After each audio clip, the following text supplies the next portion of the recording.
أفحسبتم أنما خلقناكم عبثا وإنكم إلينا لا ترجعون। আল্লাহ তাআলা বলেন, তোমরা কি ভেবেছো তোমাদেরকে বুঝি আমি অর্থহীন তৈরি করেছি? তোমাদেরকে বানানোর পিছনে আমার কোনো উদ্দেশ্য নাই নাকি? এরপরে বলছেন, তোমাদেরকে কি আমার কাছে ফিরে আসতে হবে না? প্রথম প্রশ্নের মাঝে বোঝা যায় একটু হুমকি আছে। উদ্দেশ্যহীন নও তোমরা। কি ভাবছো উদ্দেশ্যহীন বানাইছি? উত্তর হলো না। আমাদেরকে বানানোর পিছনে আল্লাহ তাআলার উদ্দেশ্য আছে না নাই? এক নাম্বার কথা। দ্বিতীয় হলো, তোমরা কি আমার কাছে ফিরে আসা লাগবে না? যেতে হবে তো। উদ্দেশ্য যেটা সেটা পূর্ণ না করে গেলে বিপদ আছে না নাই? আল্লাহ তাআলা পৃথিবীতে আমাদেরকে পাঠালেন, পাঠানোর পরে আমরা কিভাবে চলবো, কেমনে চলবো, সেটার একটা ডিজাইন তিনি নিজে বানালেন, যে ডিজাইনের নাম হলো ইসলাম। এই ইসলাম দিয়ে বললেন যে উদখুলু ফিস-সিলমি কাফা, তোমরা এখানে পরিপূর্ণ প্রবেশ করো। তাহলে এর মাফে, এর ডিজাইনে তোমাদের জীবনের ডিজাইনটা তৈরি হবে। গায়ের মাপে জামা হবে। এই যে আমাদের হাতের সে দুটা, এজন্য জামার হাতাও কয়টা? দুটা। আমাদের জামার গলা একটা, কারণ আমাদের নিজেদের গলা কয়টা? দেখুন, আমাদের জামা আমাদের গায়ের মাপে, আমাদের টুপি আমাদের মাথার মাপে, আমাদের জুতা আমাদের পায়ের মাপে। আমাদের জীবন হবে ইসলামের মাপে। উদখুলু ফিস-সিলমি কাফা, ইসলামে পুরা ঢুকো। বিভিন্ন জিনিস বানানো হয় ফ্যাক্টরিতে, বানানোর জন্য সেখানে চাষ থাকে, বানানোর জন্য ফর্মা থাকে। এই যে ইট বানায় ব্রিক ফিল্ডে, যদি 10 জন 20 জন শ্রমিক থাকে, তারা নিজেদের মন মতো সাইজ নাকি ফর্মা মতো? যদি মন মতো হতো তাহলে কেউ বানাতো 3 ফিট, 1.5 ফিট, 2 ফিট, 1 ফিট, আধা ফিট, এক একজন এক এক, কেউ 3 কোনা, কেউ 4 কোনা, কেউ উঁচু, কেউ সেপ্টা, ঠিক না? কেউ গোল, কেউ লম্বা। এরকম যদি ইট বানাইয়া ব্রিক ফিল্ডে পোড়াতেন, পোড়ানোর পরে ইট হতো না পোড়া মাটি হতো? ডিজাইনহীন।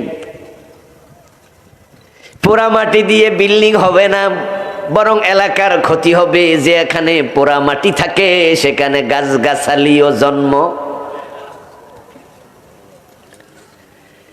যদি আপনি বিল্ডিং বানাতে চান, প্রাসাদ বানাতে চান, নগর বানাতে চান, তাহলে ইট তৈরি করতে হবে। আর ইট যদি বানাতে চান, ফর্মাও বানাতে হবে।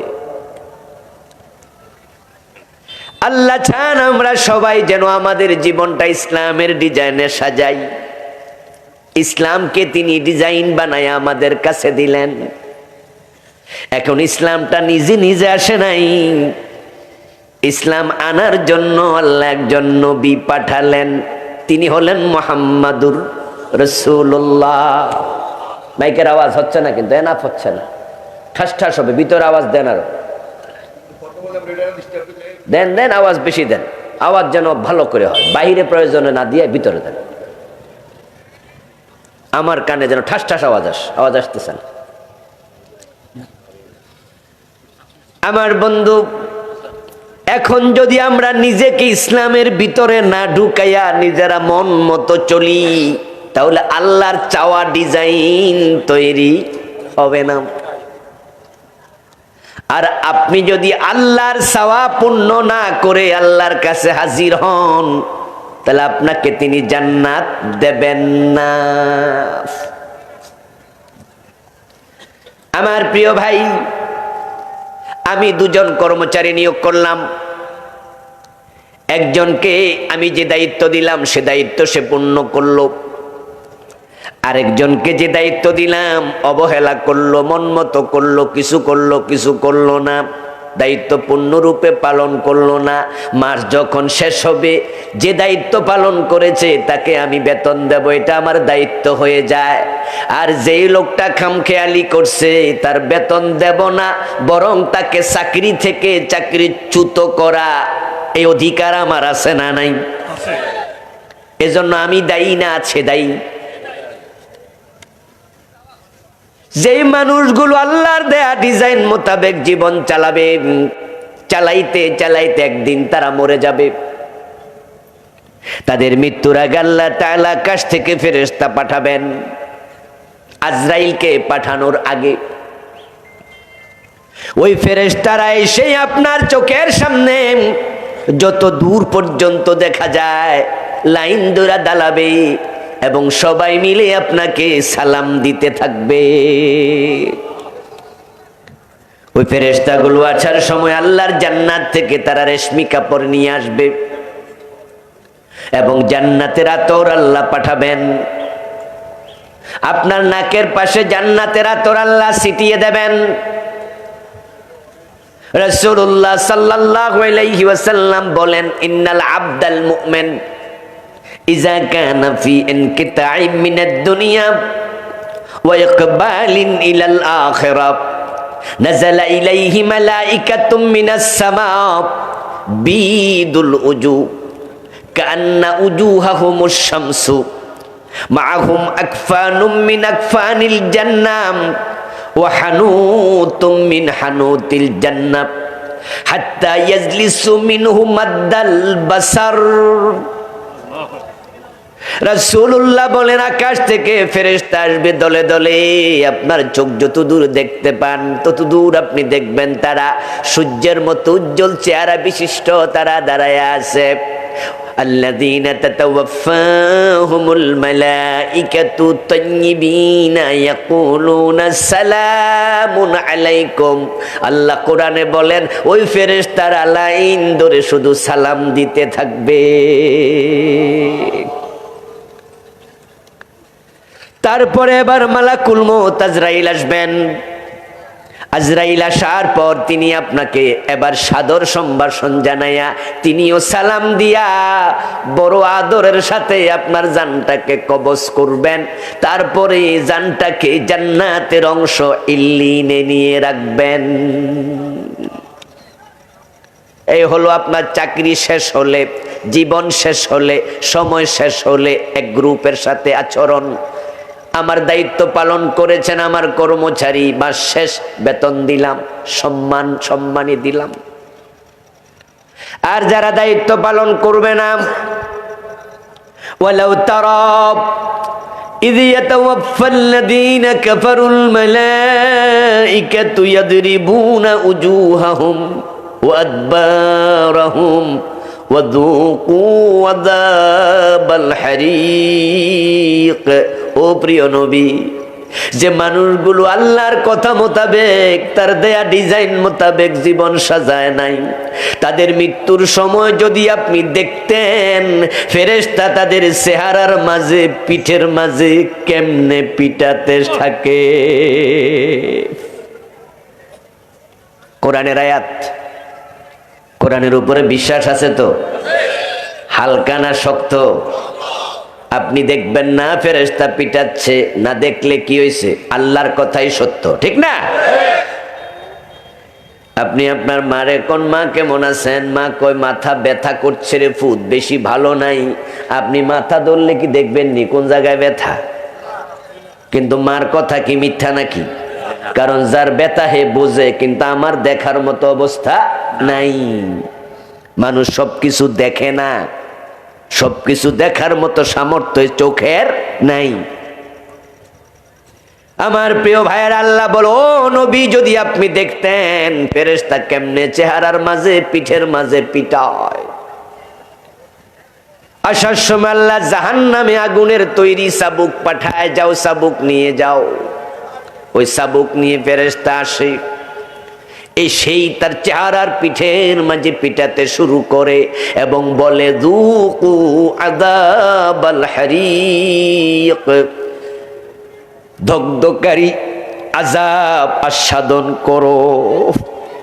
আল্লাহর সাথে দেখা হবে না। আল্লাহ প্রশ্ন করছেন, আন্নাকুম ইলাইনা লা তুরজাউন, আমার ডিজাইনে জীবন সাজাবা না, জীবন চালাবা না, আমার কাছে কি আশা লাগবে না? মানে যখন আসবা তখন তোমার উপায় থাকবে না। যদি ফেরেশতার সালাম পেতে চান, আল্লাহর রহমত এবং জান্নাত পেতে চান, ইসলামের ভিতরে পূর্ণাঙ্গ ঢুকা দরকার আছে না নাই? ইসলাম ডিজাইন আমাদের জীবন সাজানোর। ইসলাম হলো life prescription, complete code of life, পূর্ণাঙ্গ জীবন বিধান। আচ্ছা, ইসলামে পরিপূর্ণ ঢুকতে হবে, ইসলামের স্টাইলে জীবন সাজাতে হবে। ইসলাম যেভাবে বলেছে ঠিক সেভাবেই চলতেই হবে। এটা হচ্ছে আপনার আমার দায়িত্ব, কর্তব্য। এটা আল্লাহর অর্ডার, উদখুলু ফিস সিলমে কাফা। এবার বলুন তো, ইসলাম কি মন মতো মানবেন? জি না।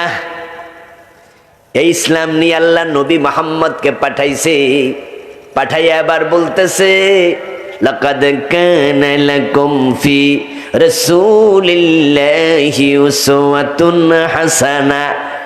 কেমনে ইসলাম মানা লাগবে? তোমাদের জন্য নবী মুহাম্মাদের জীবনে আমি উত্তম আদর্শ রেখেছি। এবার উনার সিস্টেম ফলো করো।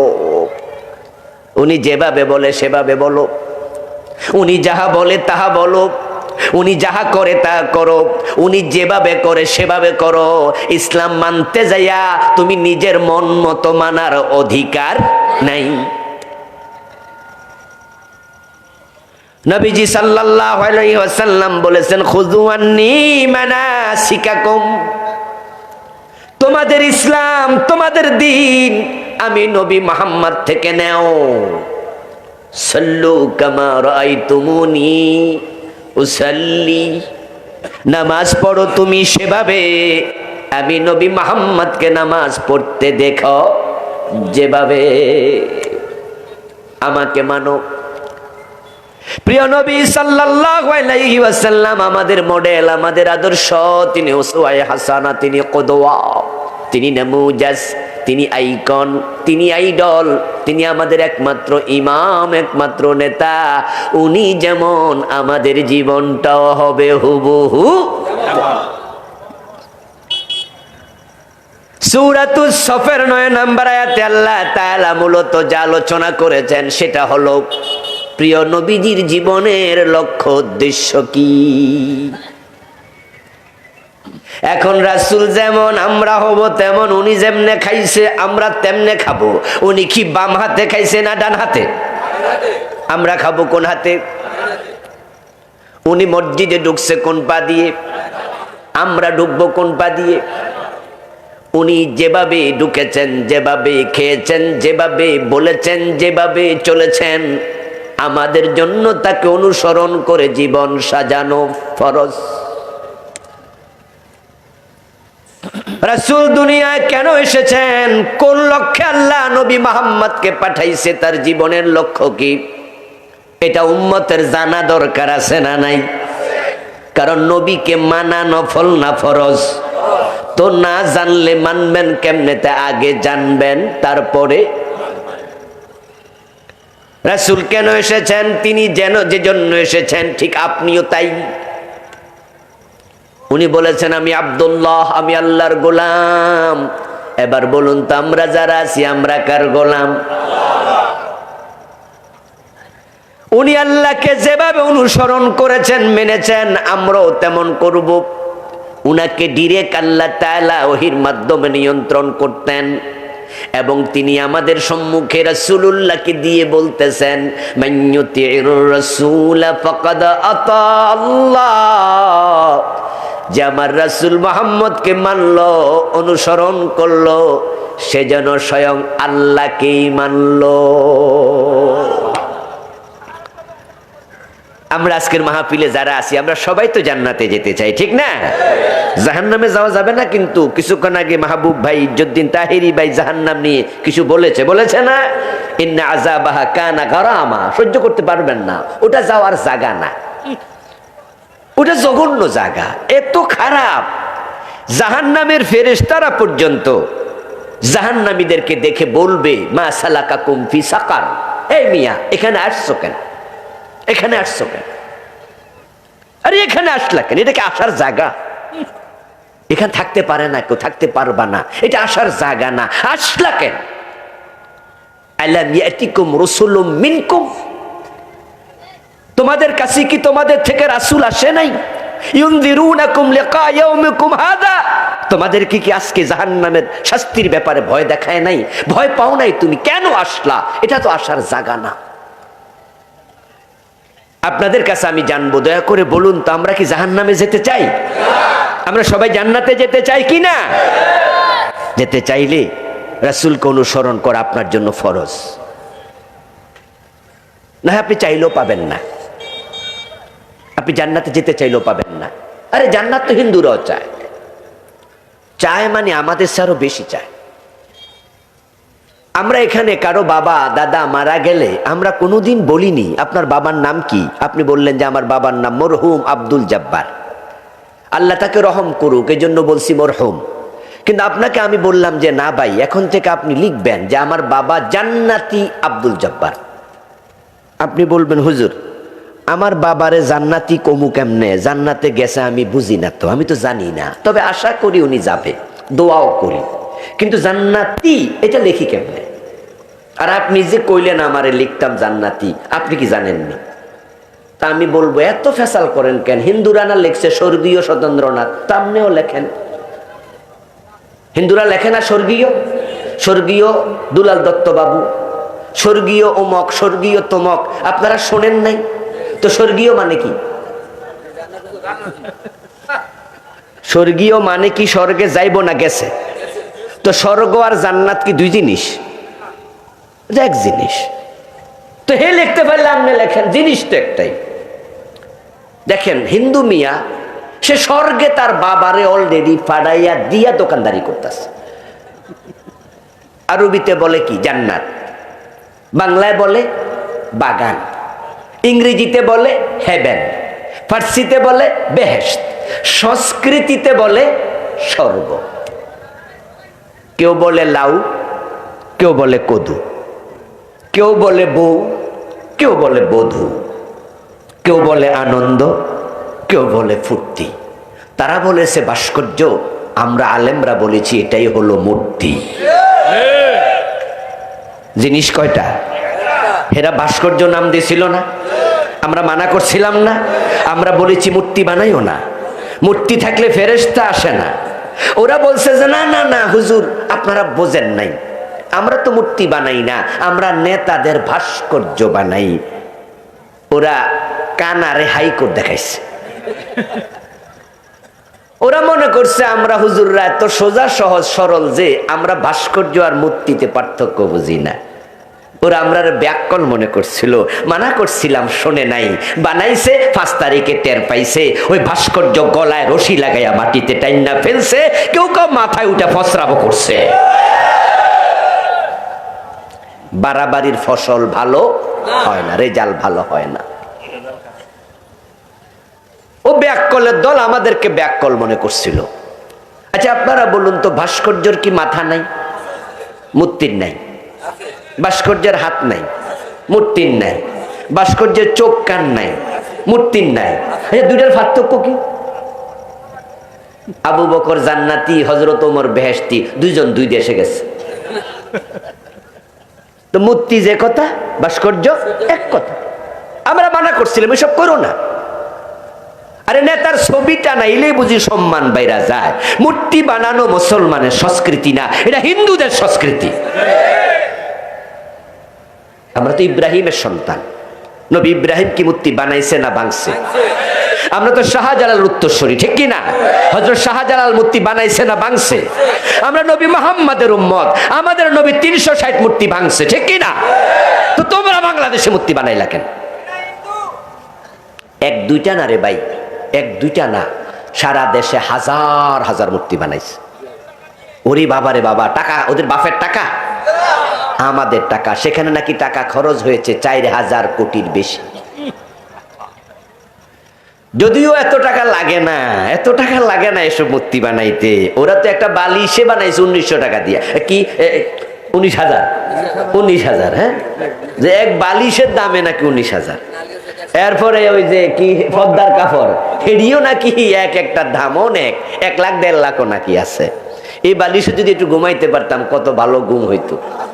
19,000 টাকা দিয়া বানাইছে। 4000 কোটি টাকা খরচ করে মূর্তি বানাইলো। শাহজালালের বাংলায় মূর্তি বানানো রহমান পছন্দ করেনি, আরশের মালিক পছন্দ করেনি। এই জন্য রেজাল্ট এমন ঘটাইছে, মূর্তি সবগুলা মাটিতে শোয়া দিছে। এটা আল্লাহর গজব, আল্লাহর আযাব। যে বেডার মূর্তি বানাইছিল, আচ্ছা এই বেডারে কি আমরা এত অশ্রদ্ধা করি? এই লোকটা স্বাধীনতার যুদ্ধের আগে তো ভূমিকা রাখছে, যদিও যুদ্ধ চলাকালে হে পাকিস্তান ছিল, কিন্তু যুদ্ধের আগে তো ভূমিকা রাখছে নাকি? 7ই মার্চের ভাষণে, ওনার গুরুত্বপূর্ণ ভাষণে অবদান আছে না? এবারের সংগ্রাম, স্বাধীনতার সংগ্রাম, এবারের সংগ্রাম, মুক্তির সংগ্রাম, উনার এই উদ্বুদ্ধে ভাষণে উদ্বুদ্ধ হইয়া এদেশের মুক্তিযোদ্ধারা, দামাল ছেলেরা রাস্তায় নেমেছে, দেশটা স্বাধীন হয়েছে। উনার প্রতি আমাদের অশ্রদ্ধা নাই তো? আমরা তো শ্রদ্ধা করি, আমরা বঙ্গবন্ধুকে শ্রদ্ধা করি, আমরা শহীদ জিয়াকে শ্রদ্ধা করি। ওরা আমাদের মুরব্বী, জাতীয় নেতা। ওদের মাথায় উঠে মানুষ প্রস্রাব করুক, এটা আমরা চাই না। তার গলায় রশি লাগাইয়া তার মূর্তি মাটিতে ফেলুক, এটা আমরা অন্তর দিয়ে চাই না। কিন্তু কেন হলো? এই জন্য তোমরা দায়ী, তোমরাই তাকে সম্মানিত করেছ। জোর করে শ্রদ্ধা আদায় করা যায় না। আল্লাহ, আমরা আলেম ওলামারা বিরোধিতা করছি, কারণ প্রিয় নবীজি বলছেন, যেই ঘরে মূর্তি থাকে, ছবি থাকে, যেই ঘরে কুকুর থাকে, সেখানে ফেরেশতা প্রবেশ করে না। বাংলাদেশ ছোট, মানুষ আছে 18 কোটি। ওরে বাবা রে বাবা, এত মানুষ যেই দেশে, এই দেশে আল্লাহর রহমত কম দরকার না বেশি দরকার? আরে এই যে করোনা হইয়া গেল কয়দিন আগে, আমেরিকার নিউ ইয়র্কে এমনও দিন ছিল যেদিন একদিনে 5000, 7000 এক শহরে মারা গেছে করোনায়। করোনার 1-1.5 মাস পর আমি আমেরিকায় গিয়েছিলাম 2021-এ। গত অগাস্টে গিয়েছি, 22 দিন ছিলাম, মাহফিল ছিল। করোনার পর মাহফিল ছিল, প্রোগ্রামে গিয়েছিলাম। ঠিক করোনা যাওয়ার কয়দিন পর আমি আমেরিকায় গেলাম, নিউ ইয়র্কে আমার প্রোগ্রাম ছিল। তো সেখানে গিয়ে আমি ওখানকার লোকদেরকে বললাম, বাংলাদেশি ভাইদেরকে, ভাইয়েরা এত মানুষ একসাথে মারা গেল একটা শহরে, 5000, 4000, 6000 একদিনে মরে গেছে, আপনাদের কেমন লাগছিল? আমাদের ভাইয়েরা বললেন যে হুজুর, কয়েক মাস দরজা বন্ধ, জানালা বন্ধ, ভুতুরে শহর, শুধু আমরা অ্যাম্বুলেন্সের আওয়াজ ছাড়া আর কিছু শুনতাম না। রাত নাই, দিন নাই, ফু ফু ফু ফু, কি যে ভয় লাগতো, ভুতুরে শহর। ও ভাই, যদি বাংলাদেশের ঢাকা শহরে এরকম মেসাকার হতো। আমাদের ঢাকায় ছোট্ট শহরে মানুষ প্রায় 1 কোটির মতো বসবাস করে, বা আরো বেশি। আল্লাহর কত রহমত আমাদের দেশে, আলহামদুলিল্লাহ। আমাদের ঢাকা শহরে, আমি কারণ বাজারের পাশেই থাকি, বুঝলেন? ওই কারণ বাজারে আমরা করোনা চলাকালে যখন ফুল লকডাউন, তখন কাঁচা সবজি কিনতে যাইতাম, যাই দেখতাম যে কারণ বাজারের কেউ লকডাউন মানে না। হ্যাঁ, ঠিকই গাঁজাগাজি করে ব্যবসা করতেছে, পুলিশ কিলাইয়াও সরাইতে পারে না।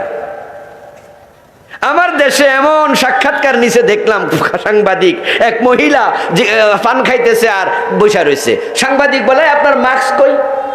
ও মহিলা কয়, আমার মাস্ক লাগে না। আরে করোনা হবে তো, কয় না আমি পান খাই, করোনা হইব না। নিউ ইয়র্কের মতো একটা ধাক্কা যদি আল্লাহ মারতে উপায় ছিল না, কিন্তু আমার দেশকে আল্লাহ রহমত দিয়ে ঢেকে রেখেছেন। সুবহানাল্লাহ পড়েন।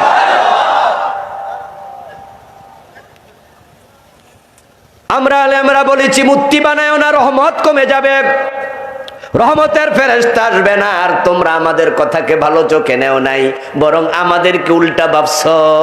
শুধু মূর্তির বিরুদ্ধে শক্ত কথা বলাতে মাওলানা মামুনুল হক ভাইকে ধইরা বৌদিয়া দর্শনের মামলা দিছে।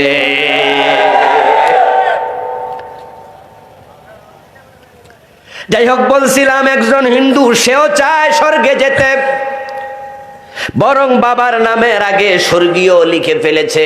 আপনাদের কাছে জানতে চাই, কোন হিন্দু কি বেহেশতে গেছে? যাওয়ার কোন সম্ভাবনা আছে? কিন্তু শখ আছে না নাই? শখ থাকলে কি যাওয়া যায়? যার যাওয়ার জন্য ইসলামের ডিজাইনে জীবন সাজাতেই হবে।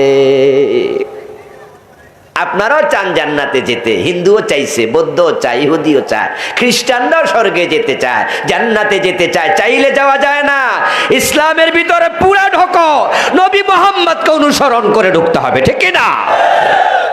রাসূল আমাদের মডেল, আদর্শ। উনার জীবনের লক্ষ্যের সাথে আমাদের জীবনের লক্ষ্য মিলবে। উনি হলেন রেলগাড়ির ইঞ্জিনের মতো, আমরা হলাম তার পিছনে লাইন ধরা ডাব্বার মতো। নবী মুহাম্মদ সাল্লাল্লাহু আলাইহি ওয়াসাল্লাম, তিনি হচ্ছেন ইঞ্জিন, উনি সামনে। পিছনের বগিটা হলো আবু বকর। আবু বকর সিদ্দিক রাসূল কেমন ভাবে মানছে? রাসূল ছিল যেখানে, আবু বকর সেখানে। ইযহুমা ফিল গার সানি ইসনাইন ইযহুমা ফিল গার। আরে যখন রাসূলুল্লাহ সাওর গুহাতে আত্মগোপনে ছিলেন হিজরতের পথে 3 দিন, সেদিন গুহার ভিতর আরেকজন লোক আছে, তার নাম আবু বকর সিদ্দিক রাদিয়াল্লাহু তাআলা আনহু। আবু বকর আসলে উনার নাম না, এটা কুনিয়ত, এটা তার লকব। এটাকে লকব বলবো, কুনিয়ত বলবো, উপনাম। উনার মূল নাম হলো আব্দুল্লাহ। ইসলাম গ্রহণের পরে প্রিয় নবী উনার নাম দিয়েছিলেন আব্দুল্লাহ, কিন্তু পরে লোকজন উনার নাম ভুলেই গেছে। যেমন আপনারাও অনেকে হয়তো আজকে জীবনে প্রথম শুনছেন, আপনারাও জীবনের হয়তো অনেকে প্রথম শুনছেন, কয় কি আবু বকর উনার নাম না? না রে ভাই, আবু শব্দের অর্থ হলো পিতা, সাহেব। এই জন্য যত শব্দের আগে আবু দিয়ে হয় আরবিতে, কোনোটাই আপন নাম না, নিজের নাম হয় না, সব উপনাম, কুনিয়ত। কুনিয়ত আবু আব্দুল্লাহ মোহাম্মদ বিন ইসমাইল, ইমাম বুখারীর নাম। আবু আব্দুল্লাহ উফাদি, মোহাম্মদ তার নাম। কুনিয়ত, কুনিয়ত এটা নাম। আবু দিয়ে যত আছে সবগুলো, আবু হাফস ওমর, ওমর হলো আসল নাম, আবু হাফস কুনিয়ত। তা আবু বকর নাম হয় কেমনে? এটা উনার নাম না, কিন্তু উনার নাম দুনিয়ার মানুষ ভুলে গেছে। যেমন আবু হুরায়রা, আবু হুরায়রা কি উনার নাম? এটা উনার নাম না, কুনিয়ত। আবু বকরকে আবু বকর কেন বলা হয়? নাম হলো আব্দুল্লাহ। বাকর মানে প্রত্যুষ, সকাল, সূচনা। সাব্বিহুহু বুকরাতাও ওয়া আসীলা, বুকরা বাকর থেকে। যে মেয়ের এখনো বিয়ে হয়নি তে মেয়েকে বলে বাকেরা, যে মাইয়ার বিয়ে হয়েছে এটারে কয় সাইয়েবা।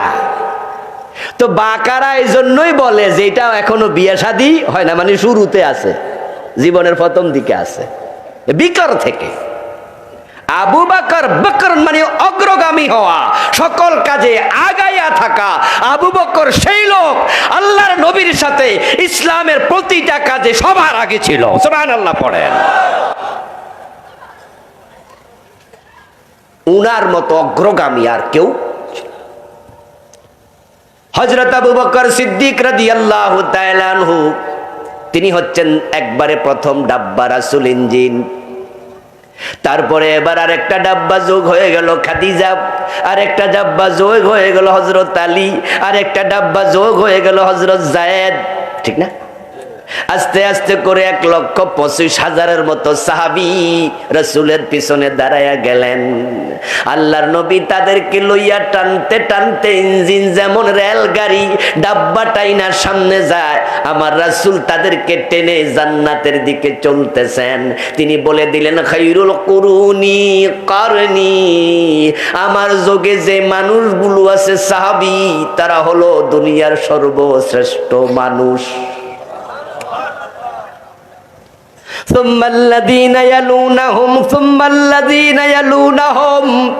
তারপরে এবার তাবি, তারপরে তাবে তাবি, তারপরে উলামায়ে মুতাকাদ্দিমিন, তারপরে আস্তে আস্তে মুতাআখিরিন, তারপরে চলছে গাড়ি। এখন রাসূলুল্লাহর সাথে আপনিও যদি নিজে ডাব্বা হইয়া রাসূলের জীবনের লক্ষ্যের সাথে জীবনের লক্ষ্য মিলাইয়া নবীর ডিজাইনে জীবন সাজানোর সিদ্ধান্ত নিয়া আপনি রাসূলের রেলগাড়ির সাথে নিজেকে আপনি অ্যাটাচ করে দিতে পারেন, তাহলে রাসূলুল্লাহ ইঞ্জিন হইয়া টেনে টেনে আপনাকেও জান্নাতে নিয়ে যাবে। قال رسول الله صلى الله عليه وسلم من أحب سنتي فقد أحبني ومن أحبني كان معي في الجنة।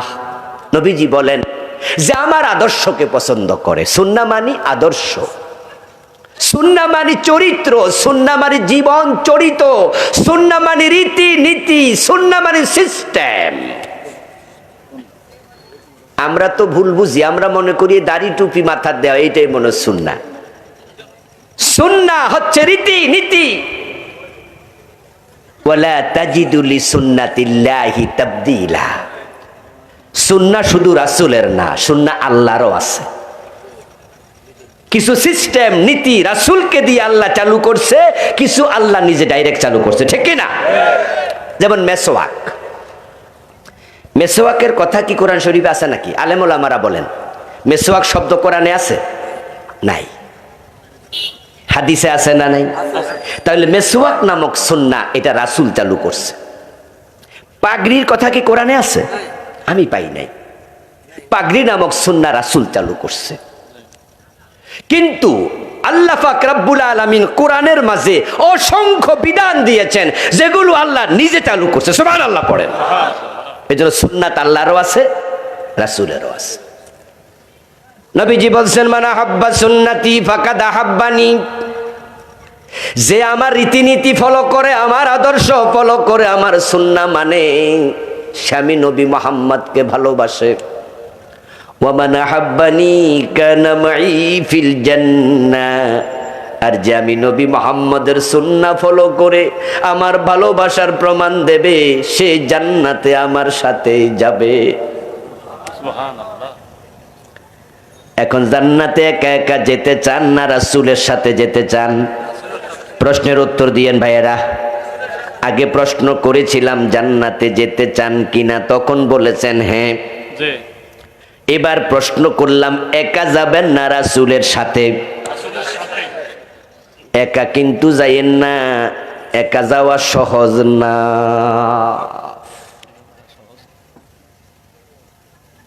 হাসরের ময়দানে যারা একা একা জান্নাতে যাইতে চায় তাদেরকে হাসরের ময়দানে থাকা লাগবে 50,000 বছর।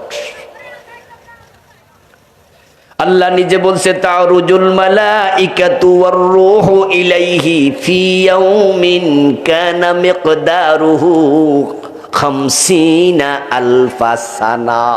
আল্লাহ বলে ওই দিন হাসরের ময়দানে 50,000 বছর লম্বা হবে। আর যারা রাসূলের সাথে জান্নাতে যাবে তারা থাকবে আরশে আজিমের নিচে। সুবহানাল্লাহ। সাবআতুন ইউযিল্লুহুমুল্লাহু ফি যিল্লিহি ইয়াওমা লা যিল্লা ইল্লা যিল্লুহু। আরশে আজিমের নিচে যারা থাকবে রাসূলের সাথে তারা জান্নাতে চলে যাবে। তারা সেখানে থাকবে মাত্র 8 থেকে 10 মিনিট। সুবহানাল্লাহ পড়েন। রাসূলুল্লাহ বলছেন, যারা হাসরের ময়দানে না ঢুকে আর সে আজিমের নিচে ঢুকবে, যাদের আমল নামা ডান হাতে দেয়া হবে কামিকদারিস সালাত, শুধুমাত্র এক ওয়াক্ত নামাজ পড়তে ফরজ নামাজের যতটুকু সময় লাগে, এক ওয়াক্ত ফরজ নামাজ ফজর হলো 2 রাকাত, মাগরিব হলো 3 রাকাত, যোহর আসর 4 রাকাত, এই 4 রাকাত পড়তে 8-10 মিনিটের বেশি লাগে না। রাসূল বলে তারাও আরশের নিচে 8-10 মিনিট থাকবে, তারপরে জান্নাতে ঢুকে যাবে। আল্লাহু আকবার। আর রাসূল থেকে যারা বিচ্ছিন্ন হবে তাদের উপায় নাই, উপায় নাই।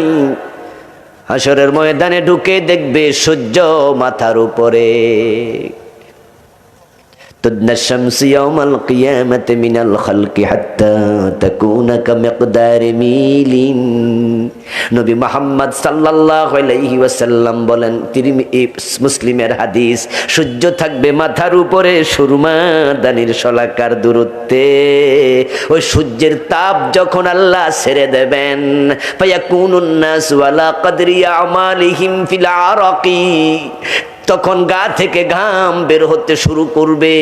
ফামিনহুম মাইয়াকুনু ইলা কাবাইহি ওয়া মিনহুম মাইয়াকুনু ইলা রুকবাতাইহি ওয়া মিনহুম মাইয়াকুনু ইলা হাকবাইহি ওয়া মিনহুম মাইয়ুলজিমুল আরাকুল জামা।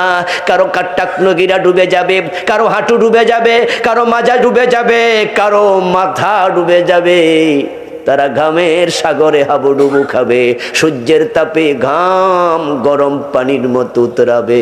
এভাবে 50,000 বছর থাকতে হবে। হাসর, মিজান, ফুলসেরাত, বিপদ আর বিপদ। ও দোস্ত, রাসূলের সাথে যদি জান্নাত পাও, সহজ সহজ। ওমান আহাব্বানি কানা মাই ফিল জান্নাম, যে আমার সুন্নাহকে ফলো করে জীবন সাজায়, রাসূল কই সেই জান্নাতে আমার সাথে ঢুকবে। নতুন সরকার ক্ষমতা আসার পরে, ডক্টর ইউনূস ক্ষমতা আসার কিছুদিন পরে জাতিসংঘ অধিবেশন হলো। জাতিসংঘের অধিবেশনে ডক্টর ইউনূস সাহেব যাওয়ার সময় অল্প কয়েকজন সঙ্গী নিছে। তার মাঝে যারা এবার আন্দোলন করছিল, আন্দোলনকারী 3 জনকে নিছে, 2টা ছেলে 1টা মেয়ে। ওরা হচ্ছে কলেজের, ইউনিভার্সিটির স্টুডেন্ট, পোলাপান মানুষ। জাতিসংঘে যাওয়ার সময় অধিবেশনে উনি 3 জন পোলাপান নিছে সাথে কইরা, যেহেতু ওরা আন্দোলন করছে, আন্দোলন কইরাই তো ডক্টর ইউনূস রে তারা বড় চেয়ারে বসাইছে, ঠিক না? এজন্য উনি ভাবছে ওদের অবদান যেহেতু আছে, তাদেরও 2-3 জন সাথে আমি নেই।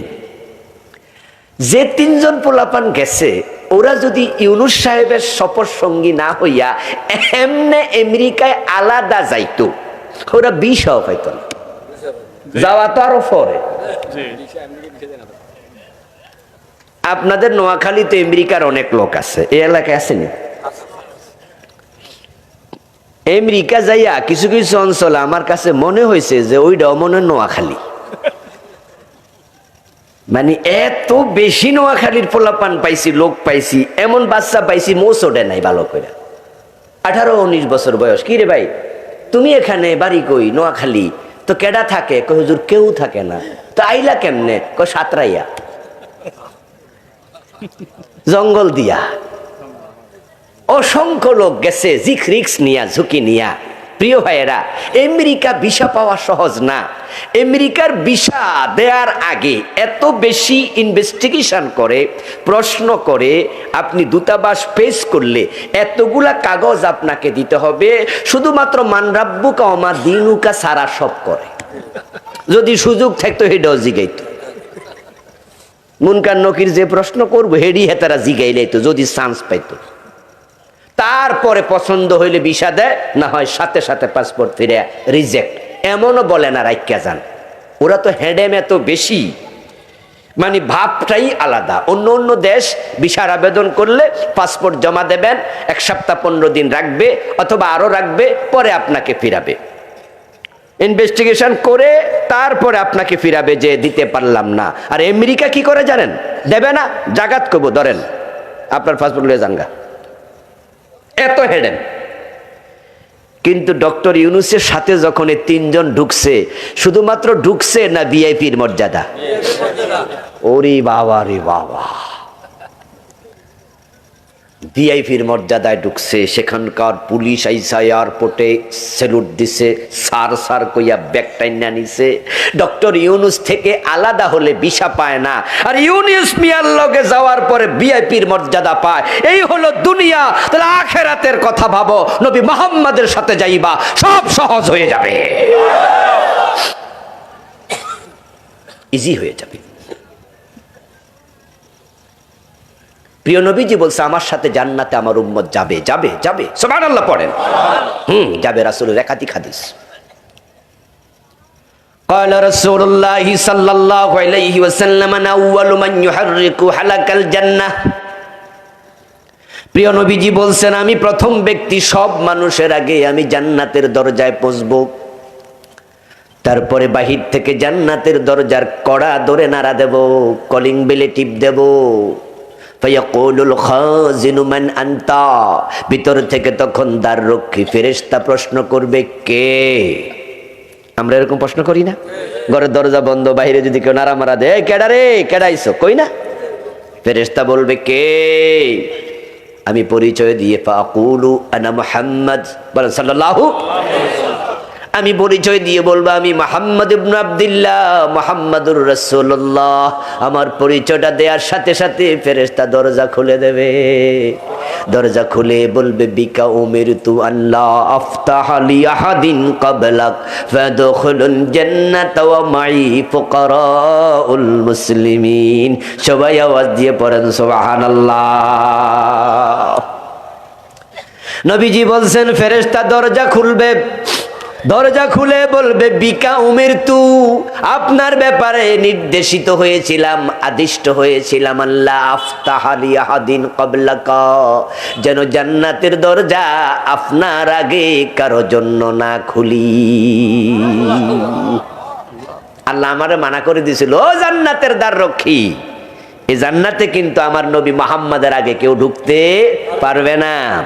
যদি জান্নাতের দরজা এসে কেউ করা মরা লারে, আগে জিগাইও কেডা, যদি কয় যে আমি অমক আমি তমক, দরজায় খুলবা না। সুবহানাল্লাহ পড়েন ভাইয়ারা। এবার রাসূল বলে, ফাদখুলুল জান্নাহ, আমি জান্নাতে ঢুকবো একা নই, ওয়া মাই ফুকারাউল মুসলিমিন, আমার সাথে আমার গরীব উম্মত গুলা ঢুকবে। রাসূলের সাথে জান্নাতে যেতে চান? তো যেতে হলে কি করতে হবে? সুন্নাহ ফলো করো, রাসূলকে অনুসরণ করো। অনুসরণ করতে রাজি আছেন? রাসূল টাকনুর নিচে কাপড় পরছে, তা আপনি যে পরেন। রাসূল কি দাড়ি কামাইছে, আপনি যে কামান। রাসূল কি সুদে টাকা লাগাইছে, তা আপনি যে লাগান। রাসূল কি কারো থেকে ঘোষ খাইছে, তা আপনি যে ফাইল আটকায়া ঘোষ খান। রাসূল কি মানুষের হক খাইছে, তা আপনি যে বোনের হক খাইতেছেন। বাপ মরছে 10 বছর তো হইল, বোন মা মরছে 7 বছর তো হইল, তো নিজেরটাও খান বোনেরটাও খান, ঘটনা ডাকিতা। রাসূল কি মানুষের হক খাইছে নাকি? তো আপনি খাচ্ছেন কেন? এই রাসূলের বউ, রাসূলের মেয়েরা কি বেপরদা রাস্তায় বাইর হইছে, তা আপনার মাইয়া কলেজে যায় বোরকা সিলাইয়া দেন না কেন? আপনার মাইয়া হাই স্কুলে পড়ে বোরকা ছাড়া পাঠান কেন? আপনার বউ কেমনে মাথা চুল ছাড়ে দিয়ে বাইরে যায়? আপনার ছেলে বিদেশ থাকে, আপনার ছোট ছেলে তার ভাবি দেবরের লগে, ভাবি রিক্সা উঠতে হাঁটে চলে, ঘটনা কি? আপনি কেমনে শ্বশুর হইয়া বাড়িতে বসে থাকেন, তাকায়া থাকেন?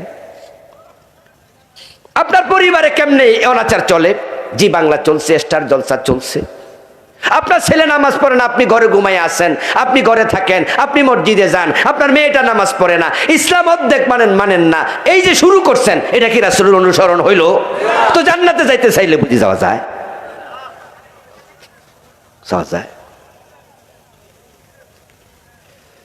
রাসূলুল্লাহ সাল্লাল্লাহু আলাইহি ওয়াসাল্লামকে অনুসরণ করতে যদি আপনি রাজি থাকেন, রাসূলকে অনুসরণ করবেন জীবনের আংশিক না পুরা। বাংলাদেশের লোকেরা অধিকাংশ পুরা করে না আংশিক। আমার রাসূল যখন মদিনার প্রেসিডেন্ট ছিলেন 10 বছর দেশ চালাইছে মন মতো না কোরআন মতো। এখানে বাংলাদেশের লোকেরা রাসূলকে মানে তো 54 বছর বাংলাদেশ কোরআন দিয়ে চলছে কয়দিন?